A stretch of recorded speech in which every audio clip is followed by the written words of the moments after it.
คุยกับผู้ใหญ่ก่อนบัดเกิดเนี่ยขึ้นบัดนี่ดูว่าสิมีเปลี่ยนแผนเอาหลังใหญ่กูเก่าบ่จักการเปลี่ยนแปลงเฮ้ยว่าเนาะว่าจะตุกใจเตะเนาะคุณฟังรถป้าดับออกมานี่เอาโอ้ยถนนเด้อนี่นะมันทางได้น่ะเนาะต่อทางพุ่น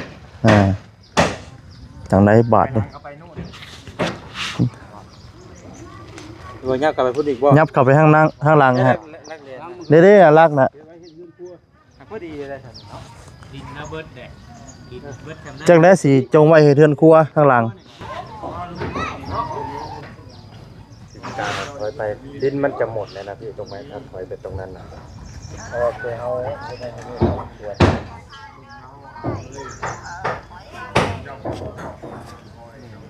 ใช่แล้วเสานี่ก็เสาเอกเนี่ย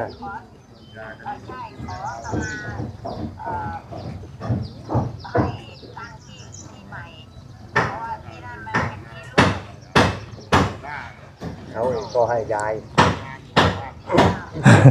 สร้างเขากับเก่าหัวแล้วบัดน่าโอ้บ่อึดให้ยากเนาะสาธุเนาะเอาเลยดูเฮ็ดเพิ่นเอาเลยเฮ็ดเพิ่นที่ได้เสาสั่นนี่มันไม่เสียงเนาะว่ากัน4 เมตรน่ะเสียงดังขึ้นได้เสาเครื่องนึงเด้มันบ่ได้ยุกชาวนี่น่ะฮอดแล้วขึ้นแล้วเนาะมันยืนคำคูณเนาะ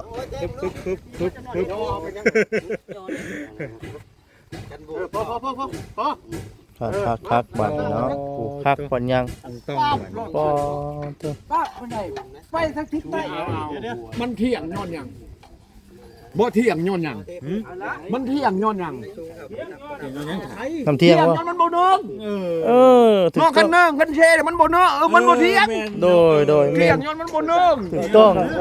สั่นเลยเฮาก็สร้างคือกันแล้วเฮาก็สร้างโอบ่สร้างเรื่อยเลยสร้างเฮ็ดเว้ยสร้างสำรองน้ำใหญ่เป็นยังไงเนาะเพิ่นกำลังย่อเสาอีกเสาทูพี่น้องเนาะเอามือเอาย่ามของทางเฮือนของทางน้องโอ้พี่น้องเลยเอา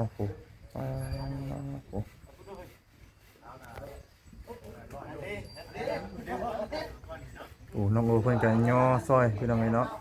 กับทางสร้างพี่น้องเลยเอาดีใจน้องเพิ่นได้พี่น้องเลยเนาะกะทางสร้างกะทางชิโยนี่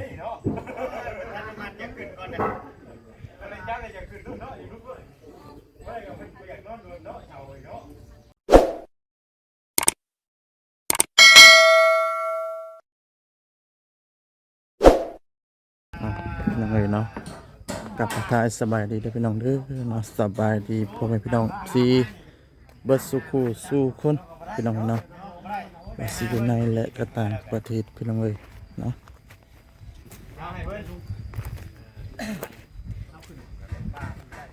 ก็ไม่ว่าเวลาได้หรือบ่เวลาก่อนเบิ่งมุมก่อนบ่ได้งวนเวลาเด้ออย่าใจร้ายเวลาน่ะมันยังบ่อยากแห้งเวลาคนที่3ได้ยังบัดนี้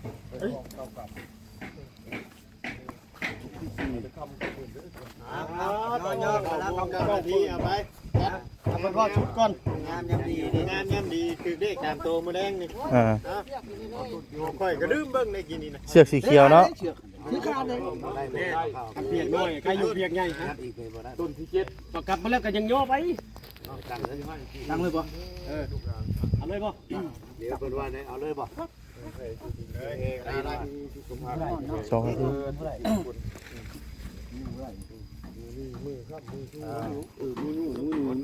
หลายคุณหลายหลังมันบ่อยากจ้าอย่างจักอันน่าโอ้บ่อึดให้ยากเนาะสาธุเนาะ เอิบเอิบ เอาเลยเด้อเฮ็ดเพิ่นเอาเลยเลยเฮ็ดเพิ่นที่ได้เสาสั่นนี่บ่มีเสียงเนาะ เอิบเอิบจบ ว่ากัน4เมตรน่ะเสียงดังขึ้นได้เสาเครื่องนึงเด้แม่ไม่ดีมันบ่ได้ยุคชาวนี่น่ะ หอแล้วขึ้นแล้วเนาะมันยืนมีความคูนเนาะ เอาไม้ได้เตะบ่แม่นคนเตะได้คนเตะตีนไข่โอ้ยปดเกิดเป็นยังงัดน่ะอันนี้พี่ยอดนะโอ้1 2 3ปึ๊บย่อเอาเป็นยังพอ คักบัดเนาะผูกคักปันยัง ต้อง ปอตัว ป้าคนใดไปสักทิศใต้ มันเที่ยงย้อนหยังบ่เที่ยงย้อนหยังมันเที่ยงย้อนหยัง ทำเที่ยง ย้ วะ อนมันบ่เนิ่ง ถู นอก ก กั ต้อน ง เนิ่งกันเชมันบ่เนิ่งมันบ่เที่ยง โดย เที่ แม่ ยง น ย้อนมันบ่เนิ่ง ถูกต้อง คันมันเนิ่งมันเชมันบ่เที่ยง โดยโอ้จะถูกต้องเลยเนาะ พ่อว่าไปชื่อนี้กี้ โอ้ย ย้อนมันบ่เนิ่ง เดี๋ยวเนาะน้ำมันบ่ทันเนาะ น้ำบ่ทัน พ่อบ่ได้ว่าตัวนั้นเอาความอยู่ในคันเที่ยงบ่เนิ่งบ่เท่ โดย ซ้ำลมมึงสิพัดซ้ำดินมึงสิลมซ้ำไฟมึงสิขาง โดย อีนี่ซ้ำพุ่นมันสิตกถ้าเอาโลดของเขาเที่ยงเนาะเอาเนาะ โดยแมน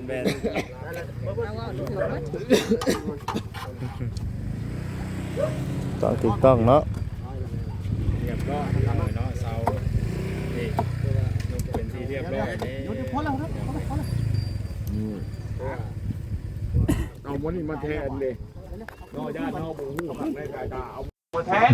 อย่างไรเนาะ เสือไปหาเพียงถุงแล้วเนาะ เบี้ยมันได้มุมเก้าชิปเป็นละวาวเนาะ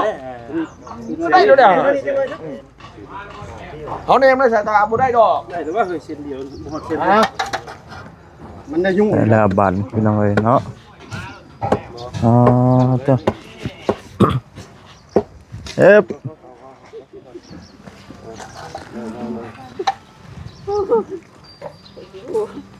อันนี้ห้องวะห้องเอานั่นดูละใช่หรอปูนเอาปูนมาตัดได้โยกเข้าไป ที่เราไม่ได้นะมันหลอกเลยเอ้าระวังเป็นโทษเราลักกันเนาะ ปูนี่ถอด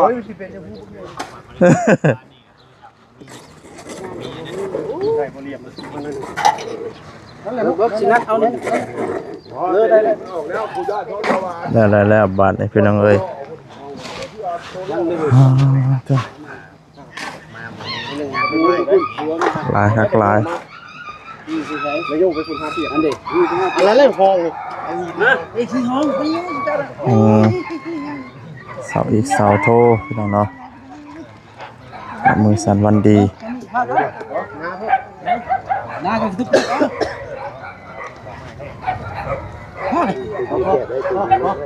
โอเคนั่นแหละเข้าเลย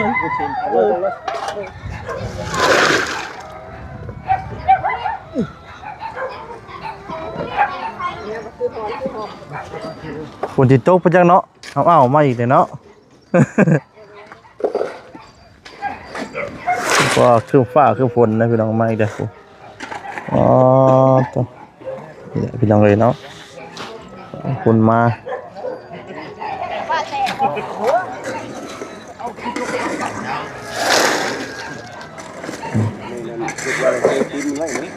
บ่ได้เทแล้ว น้องโอ้คนคนซอยทางสร้างพี่น้องเราเฮ็ดซอยสร้าง นี่โยเอาเลิกนับเราเป็นห่วงกันทำมันเอาควันโอ้ยตายเลย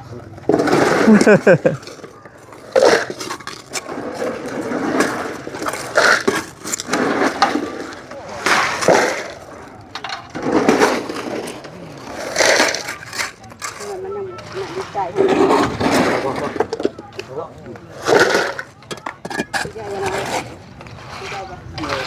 ใหญ่เนาะ และบาทเลยเนาะ แล้วที่จะลืมเลยลืมยังลืมเชือกนี่นะ เรียบร้อยบัน ไปเศร้าเนาะนัดไว้เจ็บเศร้าเนี่ยพอจ่อยจะได้โทรอยู่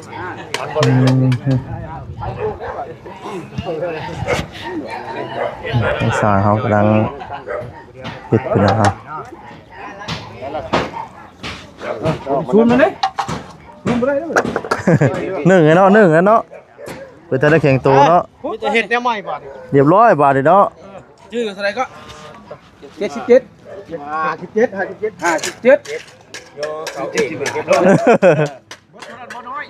ได้นะ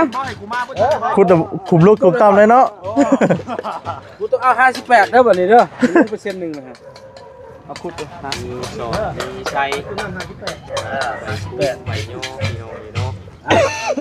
เรือ58ลดได้เว้ยลดไปยัง เอามากี่กะโอ้ยพุทธอาเชียมชื่อชื่อจบได้ตบแล้วนะ ชิมชวนเขาเย็บๆแล้วก็ ใหญ่ แบบบาทเนี่ยเป็นน้องเลย เอาเราสิเมื่อแล้วก็ ได้ถึงเมื่อเลย มัดแขนเพิ่นนี่นะเพิ่นมัดนี่ฮะมัดแขนตั้งห้าเด้อมัดแขนเพิ่นคานเพิ่นเด้อ เป็นตัวแม่คนนึงจะเฝ้าเมื่อเลยเฝ้าเลยครับ พาไปใช้บอก โอ้ย เจ้าลูกเอ้ยพ่อมึงเจ้าพ่อมันมีเวียกกับพ่อมันเวียกมึงเนาะ โอ้พอมีเวียด พ่อก็บอกลูกโบราณอยู่นี่ถ้าลูกโบราณบ่เข้าใจถ้าลูกหลานชื่อแล้วก็ชื่อไปต่อไปบางทีพ่อก็ แค่แต่ดินอ่อนเนาะขุดง่าย ผู้ว่าผู้ว่านั่ง แต่ถึกย่ำเลขในพวกแห้ง ตั้งใจทำไปทำมันบ่ได้นะ จะได้ ก็เหยียบลงเนาะทาง บ้านดูก้อย เส้นเดียวเห็นมึงเดียว ขุดบุยแล้วเนาะ เดียวจะได้จึ๊ก 57เลย เทพื้นนี่ได้ฮะมัน60พุ่นละวะ 60 เซนบ่ ทำเรือ58ดิ พังเลิกอย่างนี้เนาะบ่ตัวนั้นทำพุ่นสิบ่ได้พังพังเลย อาจจะเทอบตีนเสาแล้วเนาะ นี่มันต่ำ ตัวเทอบตีนเสาเลย จับน้ำเทียงแล้วมันก็ไปได้บัด แม่นเอาอี มัน จำ ไม่ นะ ได้รับน้ำมันนี่มันก็เลิกการนั้นมันตื้น ตามค่อยตามนู่นแล้วเนาะ เทียบบ่ได้เฮ้ยช่วย ได้มันบ่ชื่อเตรียมใส่ ปาก เกลือ มันแข็งมองไหนช่วงมันแข็งโอ้ฝนตกใส่มือวานดินก็ได้อ่อนคักชักง่าย แล้วผมเตรียมชื่อให้เขาดูทึกนี่บ่ต้องเขาไปเตะเลยพวกเขาบ่ได้คงจริงนะเรื่องเมื่อกี้ดิก็ได้เงินเพิ่นได้แล้วมันเป๊ะอ่ะเอา67เด้อ68 10เส้น10เส้น10เส้น แล้วถ้ามาที่อื่นมา 10 เซน 3มื้อแล้วครับมันบ่เถื่อน แล้วพี่น้องเลยว่าได้ของไผนี่ของว่า เลขาเขาเกิดมาจากใจเขาฮู้จักกันตัดเนี่ยเขาฮู้จักฮู้แหลมฮู้ว่าเขาฮู้เบิด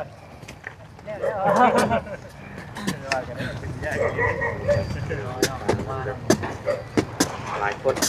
4 คน การขุดบัตรในเด็กในงามแล้วคือว่าเสาไว้เลยมันนี่พี่น้องย่อเลยมันนี่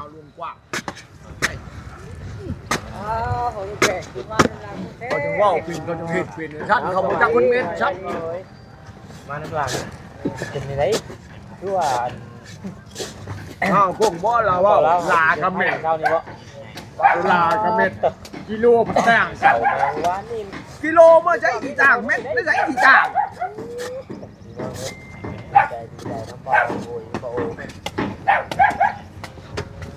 มันคิดชื่อแข่งคิดลายมันก่อนกิโลเมตรใช้กี่ต่าง เฮ้ย เสียมจกปักมือบ่ นี่ได้เขาป่าอะไรจังได๋ กินมือกันแล้วเนาะ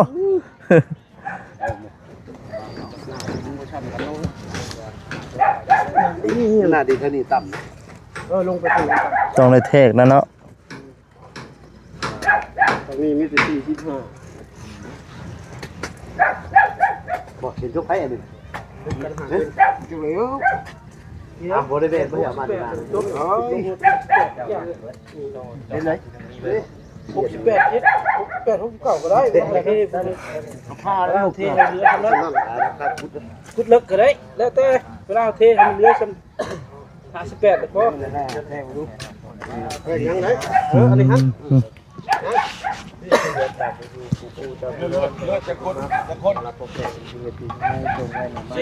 สบายดีเด้อเนาะสบายดี สบายดีทั้งนั้น เด้อ งานจะเป็นหน้าบ้าน กูซื้อมานั่งกินเหล้า ออกไปโอ้ ได้บ่ ได้แต่ผู้อยู่ว่าซั่นซะ ถือให้ก็ได้นะ เฮ็ดตามผู้อยู่ แต่คนบ่ได้กินน้ำเลย จากนี้เสือไผ่เลยเนาะเนาะเฮ็ดเสือไผ่นุ่มโอ้ยของลาวเสือไผ่อาลี ปรับหน้าดิน ไปติดต่อเติมเลยบ่อนมีใหม่มีครบแล้วบ่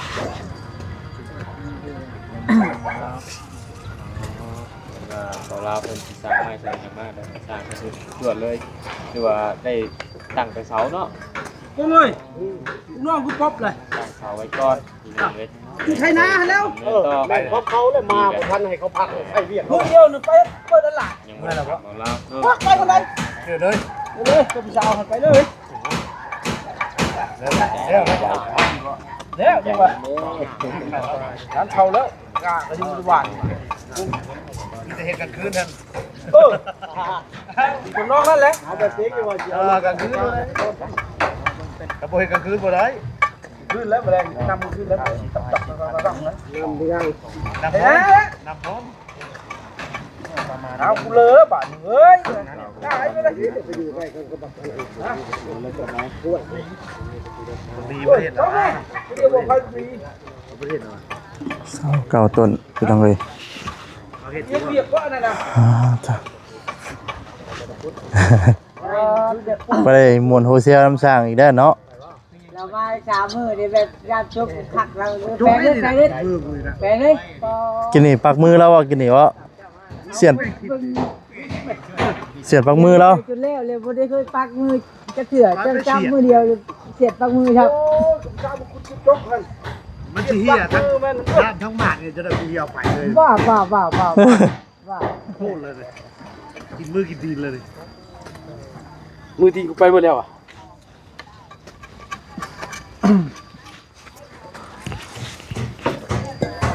เตรียมชื่อมากันเร็ว เป็นชื่อบ่พอดีนะเด้ไม่โดนเดียว ใช้ดูแม่ลุงสาวชื่อ แล้วก็เซาดวงตัวนี้ ชื่อเพื่อนผมเดียวคุณชื่อได้เป็นไง นี่ดวงเดียว โอ้เขาขึ้นพิษแล้วเขาเอ้ย เป็นจะได้ ขึ้นพิษแล้วเขาบ่ได้ชวนคนขุดว่าชวนคนขุดมาก็ดีแล้วเด้เล่น มีคนคุดข้างในบ่ เฮ็ดเฮือนแต่หลังบ่ค่อยขุดได้มีแต่เขาได้ เออ สิเจ้า นั่นแหละกินเปียกไปเขาเฮ็ดยังบ่เฮ็ดน้ำเขา เจ้าเลยคุดเองบัดนี้เนาะ เบี้ยเบียงเวลาขึ้นหลังคาตายเขาเป็นนายบัดนี้กูไปขึ้นแล้วบัดนี้ ผมมาคือเห็นแต่เขาทั้งคืน พุทธช่วยช่างบ่ เตรียมเนาะมาเป็นกรรมการยันช่างตีกัน เสียมส่วนและส่วนเอา มึงสิจับไปยังเสียมกูนี่ โอ้ในซอยพี่น้องเนาะ แหน่ บ่ อันนี้ พวกเดียวอยู่มัด ส่วน ได้เนาะคุณมวนเนาะ ในซอยสร้าง ช่วยสร้างสอนเลย เฮาก็สร้างคือกันแล้วเฮาก็ สร้างโอบ่ โอ้แม่นสร้างอีกแล้วเลย สร้างเห็นไหม สร้าง ช่าง สร้าง ทางสำรอง น้ำผู้ใหญ่คนนี้ยุดก่อนจะเข้าพุทธเฮ้ยผู้ใหญ่มาเลยจะเข้าพุทธจะเข้าเลยเอา เลย รถผู้ใหญ่เพื่อน คุยกับผู้ใหญ่ก่อนบัดเกิดเนี่ยขึ้นบัดนี่ดูว่าสิมีเปลี่ยนเพจเอาหลังใหญ่กูก็เอาไปยัก การเปลี่ยนแปลงเฮ้ยว่า อืม เนาะก็จะตุกใจเตะ เนาะ คุณฟังแล้วปั๊บเสียบาด มานี่เหรอ โอ้มันถนนเด้อนี่น่ะบ่ มันทางได้น่ะเนาะ ต่อทางพุ่น จังไดบาทนี่ ตัวยับกลับไปพุ่นอีกบ่ ยับเข้าไปข้างนั่งข้างหลังฮะ นักเรียน เด้ๆน่ะลักน่ะ พอดีเลยท่าน ดินนะเบิดแดดดินเบิดจำได้ จังได้สิจงไว้ให้เทือนครัวข้างหลังแม่นนะเห็นครัว เฮ็ดเดินทั่วเฮ็ดดูน้ำเลยก็เบิดเลย แม่น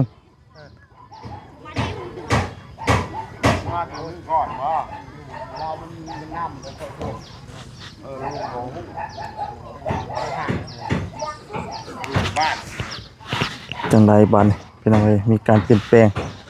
กลางห้อง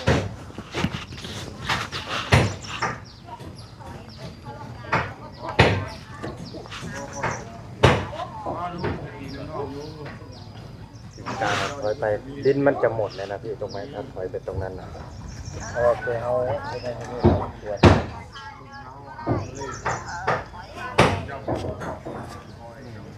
ได้แล้วเสานี่ก็เสาเอกเนี่ย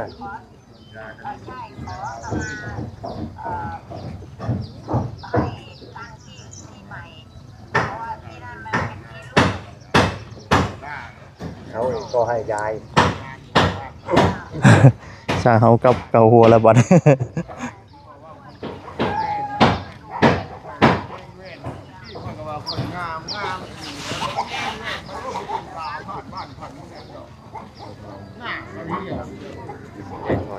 ผมว่ามัน ถอนออกแล้วบาดนี่มีการเปลี่ยนแปลงน้องโอถือกับนั่งเงางอยแล้วบาดนี่ จัดแจงให้อยู่บนเหมาะสมนะพี่น้องเนาะ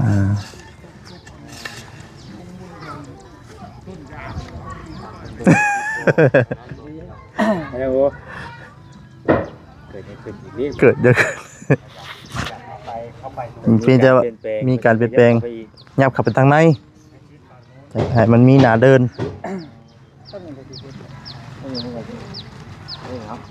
กะสิอยู่นี่เด้หน้าเดินนี่ น่าจะพอดีไว้เฮ็ด เฮ็ดเฮือนครัวห้องน้ำ พอดีเด้อ ค่อยเข้าใจเจ้าอันพี่อันพึ่งนั้นมาว่าผมก็เข้าใจ พอดีเด้อ มันบ่ทันได้อิ่มนะ ท่านี้ ถ้ามัน เขาว่าคำยับไปพุ่นต้องได้ส่วนอันเฮใช่เอาแล้วบัด เอาอยู่กลางเลยนี่ใช่ปลาไว้กลางเลยก็ได้ตัวส่วนออก ปลาไปคนเฉลินเนาะมันก็บ่ได้หลายเนาะได้คือกัน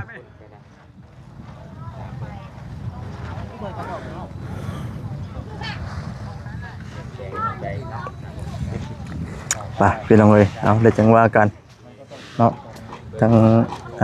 ว่าเราก็คุยกับทางผู้รักผู้ใหญ่ก่อนพี่น้องเนาะว่ามีการเปลี่ยนแปลงเนาะแต่เพื่อนพี่น้องเอ้ยว่าสิเอาแนวใดพี่น้องเอ้ยเนาะ